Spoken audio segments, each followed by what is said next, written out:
moving on to our next participant, Jackson Hinkle. Jackson, are you there? Yeah, I'm here. Hello. Hi.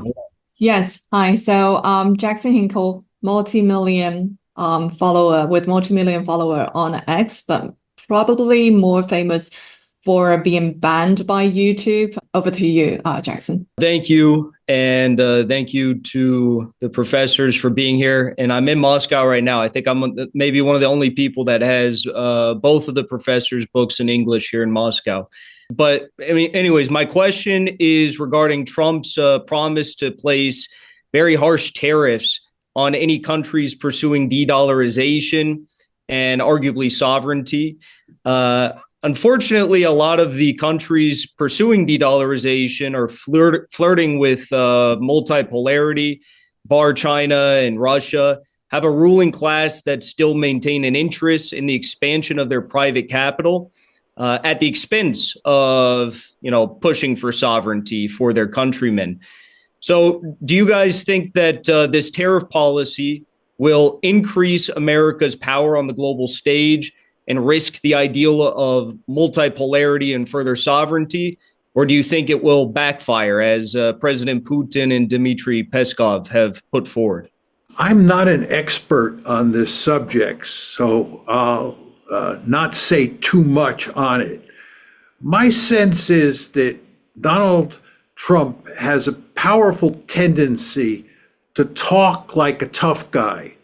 And I think it's very easy to talk that way when you're not in power.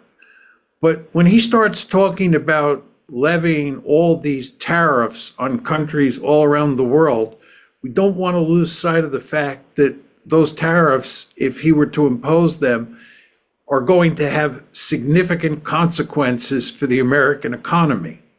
And those consequences are not going to be good. And you want to remember that one of the principal reasons that Donald Trump got elected is because the American economy is not in good shape, at least from the perspective of the bottom half of the society. There are lots of people who are having a very difficult time scraping together enough money to pay for their rent and to put food on the table. And these people voted in droves for Donald Trump. So Donald Trump, when he comes into office, has a deep-seated interest in making sure that the American economy flourishes under him and that those people who are in the bottom half of the society do very well and are able to put food on the table and find affordable housing. This really matters. And if Trump doesn't deliver, he's going to be in a lot of trouble. Now, everything I read about tariffs, and again, this isn't my area of expertise, and a lot of Trump's hard-headed economic policies tell me that if he goes ahead and executes all these policy proposals that are floating around, he's going to hurt the American economy. He may hurt other economies as well. He may hurt the Russian economy, or he may hurt the economies of countries X, Y, and Z, which is his intention, because those countries didn't do what he wanted. But he's also going to do damage inside the United States. And this is not going to be good. And therefore, I think that he is not going to act on his rhetoric. And I underline the word think. One can never be certain with Trump. But I do not think he is going to end up acting as harshly with regard to tariffs as he's now talking, simply because of the economic consequences at home. To answer the question, I am not as well. I'm not an expert on the tariffs or an economy, but theoretically, I'm rather the advocate of autarky. So economic independence and sovereignty and financial sovereignty of all great civilizational states. So in my opinion, if, for example, Trump would put tariffs on some BRICS countries that will not behave themselves as in line with the hegemony of dollar, that will save their economy. So that will make good for them and maybe for American economy as well. So I strongly believe that we should not only have political or strategical multipolarity, but as well financial or economic multipolarity. So we need to be sovereign on the level of our economy. And if Trump tries to save a kind of financial hegemony of dollar, is for the first it is his total right. He could threat the other, but we are under sanctions already. Russia is trying to exploit its inner potential, and the sanctions put on us, they are a kind of the only way to restore our independence. So we are very grateful for the West to put the sanctions on us. And if we will be cut from dollar system, we will be much more grateful. So I think that means that threat pass on tangent to us. And if someone really has fear of Trump making tariffs against their economies, in the future they are globalists. They are just liberals being part of this global system. So let him do that. So I will be very grateful to Trump to cut the economic relations from the powers participating in this division of labor on the global level. That is the way, in my opinion, to exploit more and to prevent the people really to develop their own inner potential. So I see no threat in that. I would be very grateful. I think that the hegemony of dollar should end. And if Trump thinks differently, it is all his right. Let us try multipolarity on the financial and currency level. So there could not be the real multipolarity without financial sovereignty of the poles. That is challenge to China. That is challenge to Russia. That is challenge to all other emerging superpower, emerging poles. And I think that, but better to threat us with that than with nuclear weapons. I think that Trump in general is the chance. It is the chance for us, for America to be great again, to China, to the world, to anybody. The chance. It is not the gift. He will not give us nothing as a gift. He is not a kind of savior of the humanity. He is just the chance. And if we are smart enough, if we are strong enough, if we are convinced enough to use this chance, we will be the winners in that sense. And that could be this time win-win strategy for the United States. So let Trump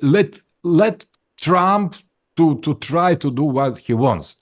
I wouldn't prevent him from doing anything, bad or good. Let him try, because that is the chance for all of us. Biden is zero chance. Kamala Harris is the same. We know what is it. We know what that was, and we could presume what it will be.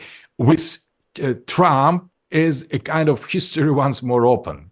So I think that is very, very challenging. I applaud Trump and his team. It is a bit crazy, spontaneous, inconsequent, but that is something new. So that is the fresh air in the world with Trump. I enjoy the posting of Elon Musk, for example, recent one, the cancel culture should be cancelled. So you could not say better. So that is that we wish from all our hearts that to end, to be cancelled. We want these globalist guys out of the scene, and we are ready to experience everything, every alternative that United States could imagine. So I think that is so better than what we had before. So we shouldn't be too much serious in our relations. Let them try. Let them try to make America once great again. Let them try to avoid the conflict. Let them try to pacify Russia and Ukraine. It is impossible. We know that, but let them try. Let them try to put the sanctions and tariffs against everybody who challenge the imperialism of dollar. Let them try. That is very, very interesting, very, very challenging. And I think that we should say, oh, we all have already seen that. No, we never have seen that. That is something new, and let it be like that. Let it be. Let it happen. Let the globalists flee from United States to Canada, and Canada to turn into 51st state of United States. Let them try to do for doggy what Vivek and Elon Musk want to do. That is totally crazy, and that is why it is so beautiful. I think let them try. When I see Cash Patel, I couldn't believe my eyes. So that could be real. So what this strange guy says, that is very, very exciting. I think and all the rest, but more or less the rest that is going on in the future nominees of Trump. So let these people try to improve something, and I think all the rest will depend on the realism or strategical depth of what will happen, but they have the right to start something anew. 小 Q 老师, he is a political commentator, comments. Yeah. Oh, there is the picture. Hi. So thank you very much for staying with us, because Mr. Little Q, that's his online name, he is in Australia at the moment. He comments on international relations, and particularly a lot of them are about the functioning of the United Nations. So with that, 小 Q 老师，您请说。 Thank you. So I have two questions, but connected, so it will be quick. So the first question will be for great powers. If power competition is inevitable, in which areas do you see this competition most important? Will you primarily focus on military power, or economic dominance, or cultural influence, or technological development? So which of these areas do you believe will take priority in shaping the global balance of power? So the second question is for other actors, the small and middle powers. How should small and middle powers navigate the increasing tensions between great powers, especially in the context of Middle East, Ukraine, and the situation today we see? I guess I can start just with regard to the first question, with regard to what areas do a security competition mainly focus on? I think it's obvious if you think about the US-China security competition, that underneath that concept of security, right, underneath the umbrella of the word security competition, you have a military competition, and this is what containment is all about. And furthermore, you have a competition for power. Both sides are interested in what the balance of power looks like, and both sides are interested in having a favorable balance of power.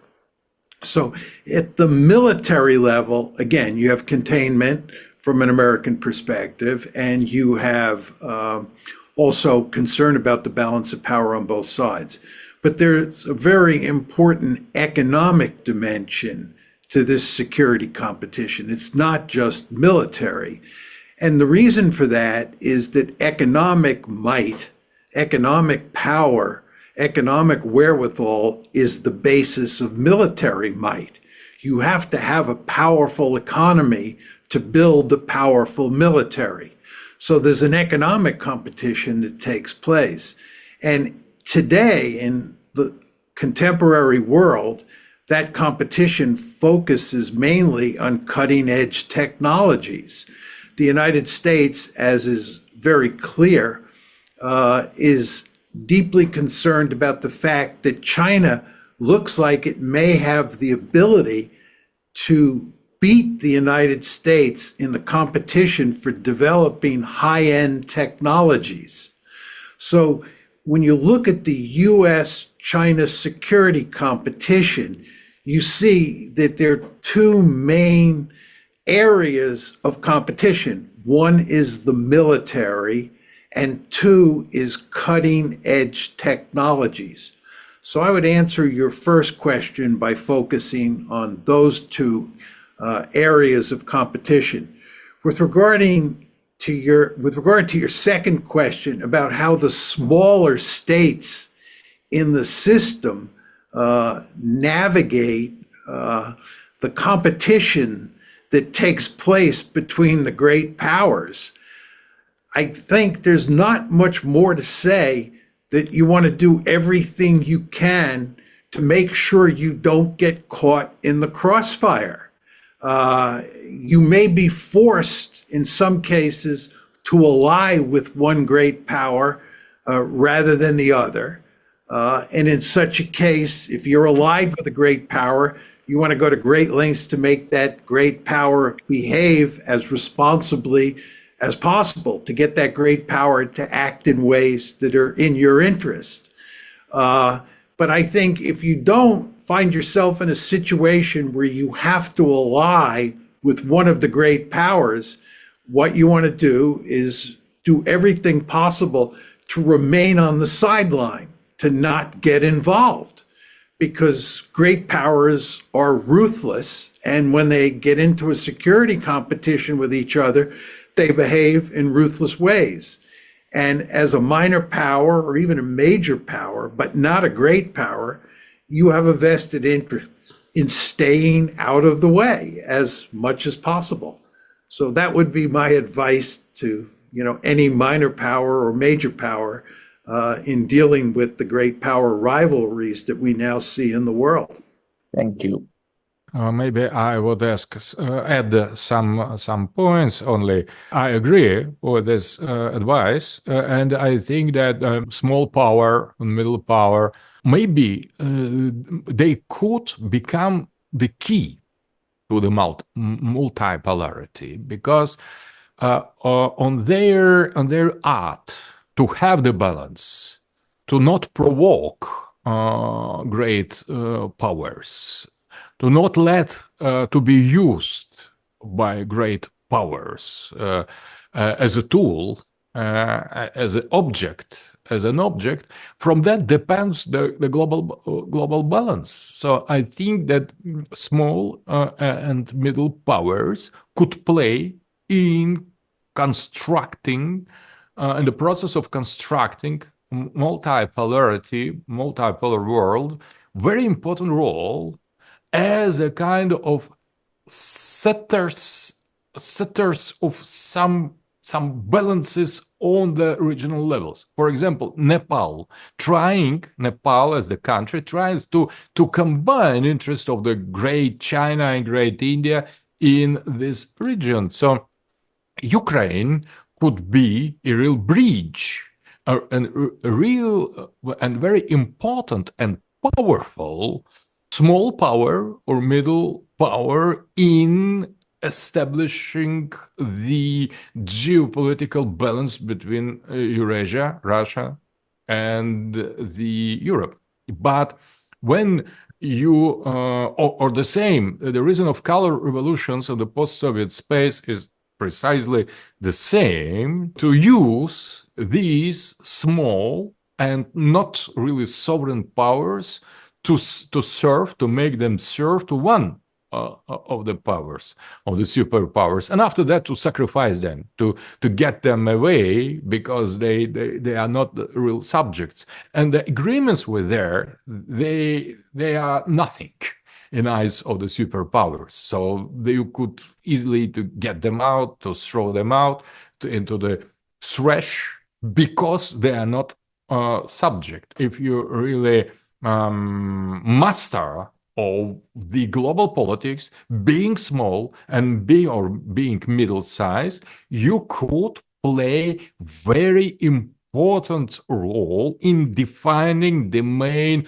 power force line of the global politics. That was the idea of Nicholas Spickman, who has emphasized the role of Rimland in the geopolitics, insisting that Rimland, so borderlines, the frontiers on the global scale, could play key role in establishing balance, peace or provoking war between great civilizations. So I think we shouldn't underestimate these small and middle scale powers. In a multipolar world, they could be regarded as a frontiers of the great importance, and we need to pay attention for them.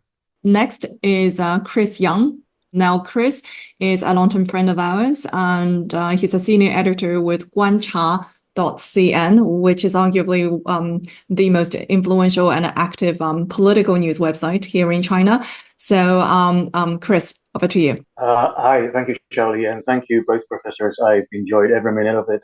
I have a very long question, but I want to shorten it as much as possible. So, because I'm most interested in the paradigm or the framework by which we examine the world dynamics. So I want to ask both of you, are we going to witness a new age of empires? Because just now, I believe it was Professor Dugin who said he believed a pole is not a nation state. And Professor Mearsheimer said a pole is a great power, basically to say it's not a civilization, not Muslim civilization, so it's not a civilizational empire.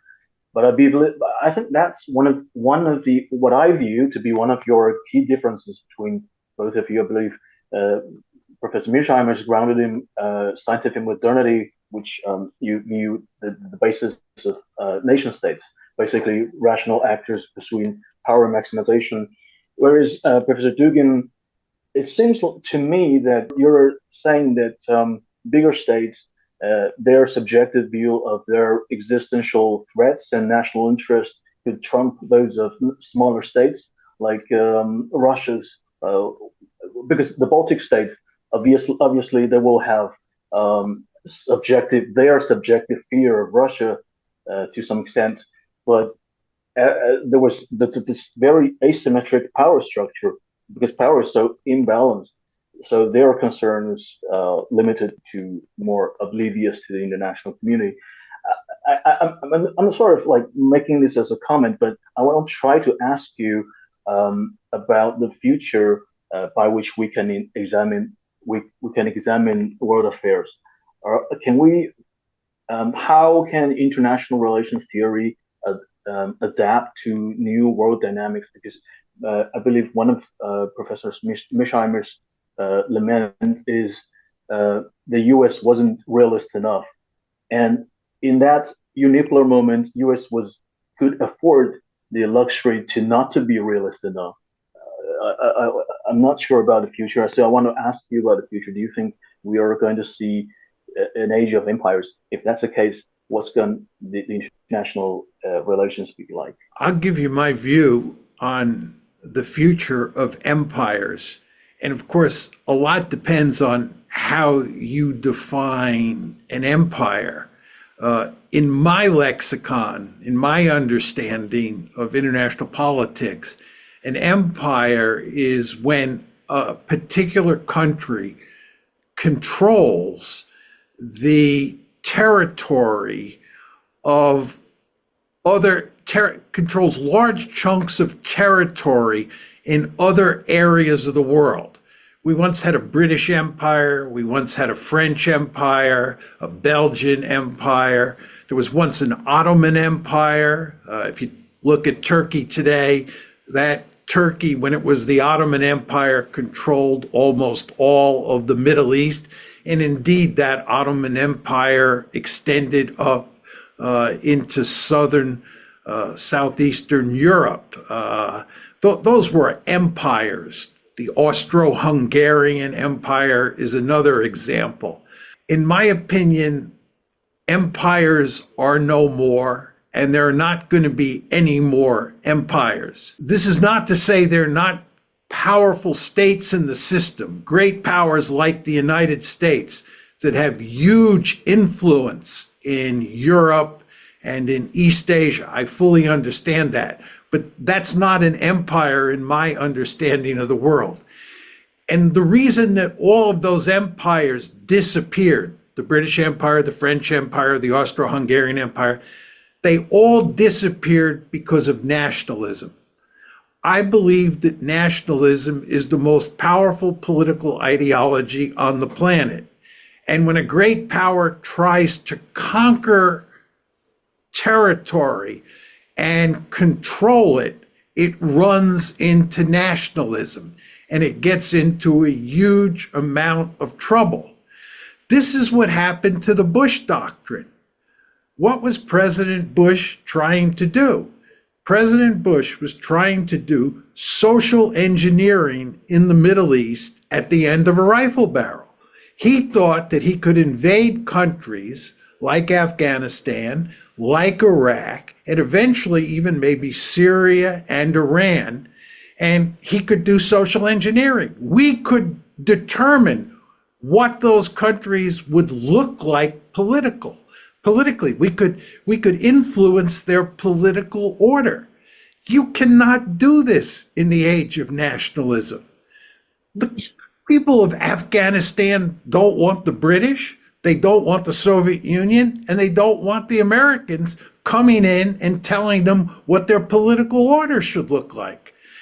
Professor Dugan, much earlier in the conversation, emphasized the importance of the concept of sovereignty. Sovereignty is all about self-determination. Peoples all over the world want to determine their own future. They don't want the United States or the Soviet Union or any other country coming in violating their sovereignty, right? And what this is really all about is nationalism. Nationalism says, I will decide my own fate. And I pointed out before that the Soviet Union, in its heyday, occupied all of Eastern Europe. And it had huge trouble governing Eastern Europe. And the reason is nationalism. Poles, Czechs, Hungarians, East Germans did not want the Soviet Union telling them how to run their politics. You could do that a long time ago, before nationalism came on the scene. Nationalism is a relatively new ideology. It really doesn't begin to show its face until the late 1700s, and then it begins to flower in the 1800s. And those big empires that we read about in the history books were all created before the coming of nationalism. But once nationalism comes, and once nationalism becomes a really powerful force, it becomes almost impossible to create an empire. And in my story, it becomes almost impossible to invade another country, to occupy it, and to try to influence its politics in a meaningful way. One last story on this. When I was young, I was in the American military between 1965 and 1975, which was coterminous with the Vietnam War. During that war, many people argued in the beginning that the Americans were fighting against communism. This was US liberal democracy, capitalism versus communism. But it eventually became clear to most Americans, certainly to me, that what we were up against was not communism. We were up against Vietnamese nationalism. It was that same nationalism that finished off the French at Dien Bien Phu in 1954, right? It finished off the Americans in 1975.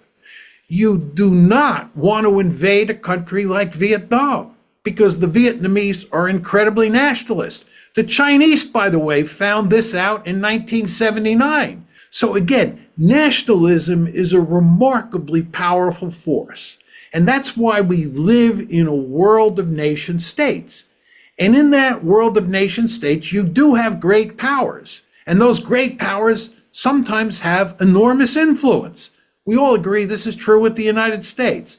But the United States cannot create an empire like those empires of the past, the British Empire, the French Empire, and so forth and so on. And in my story, it cannot even invade countries, occupy them, and try to run their politics. That too is a prescription for disaster. So nationalism, in a very important way, limits what great powers can do. I often argue, and this is my final point, that the two forces in the modern world that put the greatest limits on great powers, and this includes the United States, are number one, nuclear weapons, and number two, nationalism. I've just told you the nationalism story, and the nuclear weapons story has come out here in my exchanges with Professor Dugan. We both have made clear that nuclear war is a real possibility. That's something you want to avoid. And that tends to make countries much more cautious than otherwise would be the case. 偷偷告诉大家，我最近发现了新法宝 Royal Face 逆时奇迹系列，它有活肤露、全效精华，还有精华霜。尤其我皮肤比较偏干，所以我非常的注重保湿。保湿做得好，肌肤自然烹润。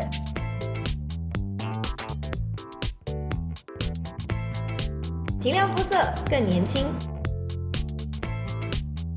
抚平皱纹超有感，而且气色变好。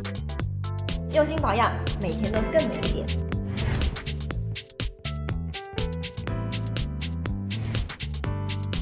美吧。